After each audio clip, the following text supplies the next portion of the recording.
Olá amigos, bom dia, tudo bem com vocês? Então, nesse vídeo nós vamos dar sequência aos nossos estudos sobre ciências políticas, né?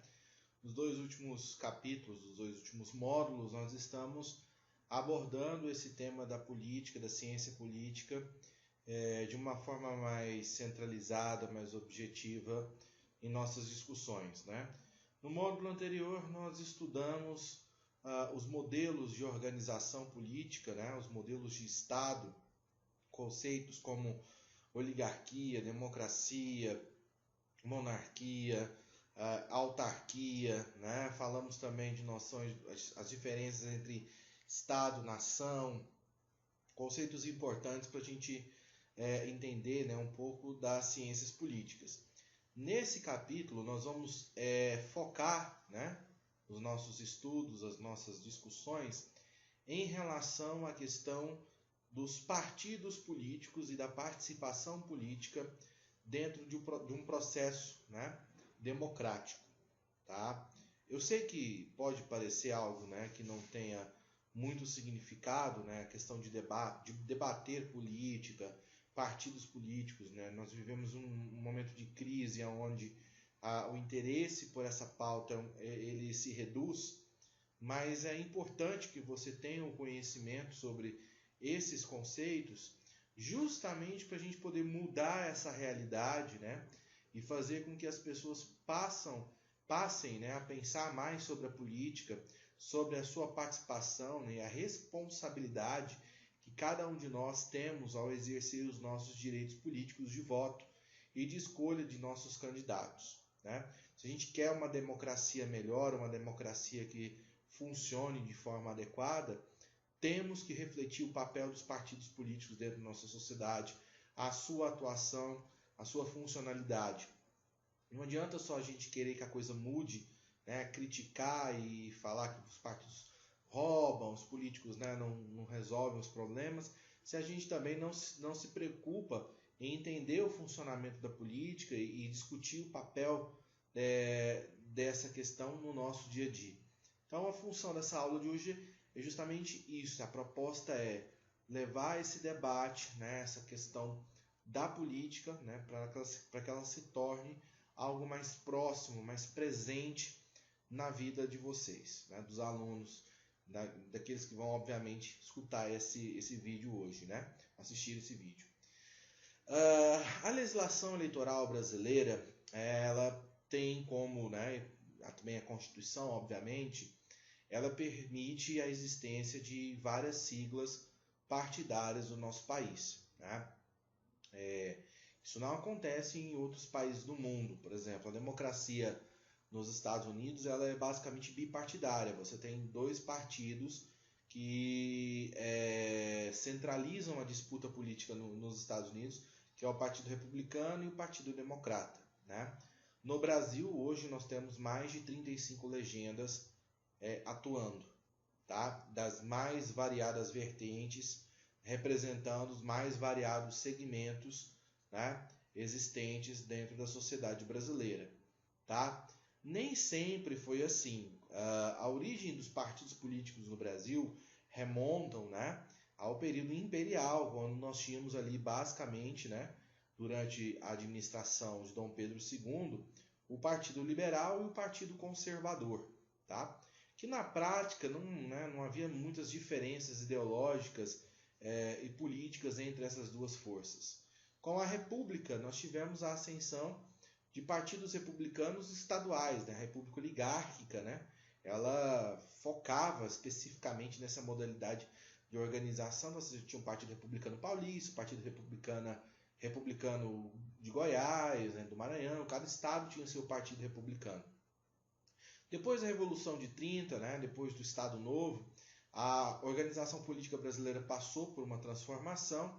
Novos partidos surgiram, mas partidos que representavam velhos segmentos. Né? A UDN, associada, por exemplo, às oligarquias da República, né, oligárquica. O PSD, associado aos grupos dissidentes dessas mesmas oligarquias. O PTB associado ao varguismo, né, ao trabalhismo varguista. Enfim, veio a ditadura militar, né, durante mais de 20 anos, basicamente o processo eleitoral no Brasil foi suspenso, e durante a ditadura nós tivemos apenas a atuação de 2 partidos. O Arena, que era o partido que abrigava os políticos que apoiavam o regime militar, né? E o MDB, que era responsável por fazer uma oposição simbólica ao regime militar brasileiro. Com o final da ditadura, em 1985, né, houve um processo de reabertura política e a reestruturação de vários partidos e de várias siglas. Inclusive, eu convido você a dar uma olhada no seu livro, tá, de sociologia. Lá existe um quadro muito bacana, onde você tem as informações, as principais informações em relação à origem, à fundação, a bases ideológicas dos principais partidos políticos que atuam no Brasil, né? Mas nesse processo de redemocratização, como eu disse, hoje nós temos mais de 35 legendas, existem algumas legendas que se tornaram, né, importantes dentro do debate da política nacional. O PT, Partido dos Trabalhadores, que foi fundado pelo movimento sindical ali nos anos 80, tendo como grande liderança, grande expoente, né, a figura de Luiz Inácio Lula da Silva, líder sindical com atuação dentro do movimento trabalhista. O PDT, né, ligado ao trabalhismo varguista, representado por Leonel Brizola. O MDB, né, ou PMDB, que é uma redefinição do antigo MDB que atuou durante a ditadura, que até hoje é o maior partido do Brasil, né, em número de deputados, de senadores, de governadores, de prefeitos e vereadores. O PSDB, o Partido da Social Democracia Brasileira, que foi fundado, né, a partir de uma dissidência dentro do próprio MDB. O DEM, Democratas, antigo PFL, né, que na verdade foi fundado sobre as bases, né, da antiga UDN, né, e outros partidos, como os progressistas, o Partido da República, o PTB, que é um partido que vem também de uma tradição varguista, os partidos cristãos, né, o PSL, por exemplo, o PSC, né, o Partido Social Cristão, o PSDC, que é o Partido da Social Democracia Cristã, e enfim, né, então você tem partidos que representam aí inúmeros segmentos. Os partidos de mais, né, de orientação esquerdista, como o PSTU, o PCO, entre outros, tá? Então, esse caldo, essa miscelânea, essa quantidade enorme de partidos e segmentos políticos mostram a variedade, a pluralidade ideológica da nossa democracia. Isso é bom? É ótimo, né? Quanto mais pontos de vista, quanto mais grupos, né, querendo participar ativamente do processo democrático, mais saudável essa democracia vai ser. A questão é que no Brasil, essa quantidade de legendas, elas não funcionam para enriquecer o debate político, muito pelo contrário, né? Os partidos políticos, eles funcionam em muitos casos, né, como espaços para o cometimento de crimes de corrupção, de desvio, de caixa 2, entre outras ilegalidades. Então, ao mesmo tempo que você tem uma pluralidade de debate, você tem uma fragilidade, né? Porque essas siglas menores, elas são utilizadas durante o processo eleitoral como um processo que a gente chama de partidos de aluguel, né? Então, dentro da divisão, né, do tempo de televisão, da propaganda eleitoral, as coligações, né, as alianças políticas construídas usam esses partidos pequenos que sobrevivem na política, né, elegendo ali 1 ou 2, 3 candidatos, mas fazendo barganhas e negociatas através desses pequenos números, dessa pequena bancada. Vejam só o que nós vivemos hoje no Brasil com o grupo de políticos conhecido como Centrão, né? O Centrão é um grupo de parlamentares formado por várias legendas, né? Podemos, Partido Progressista, Solidariedade, né?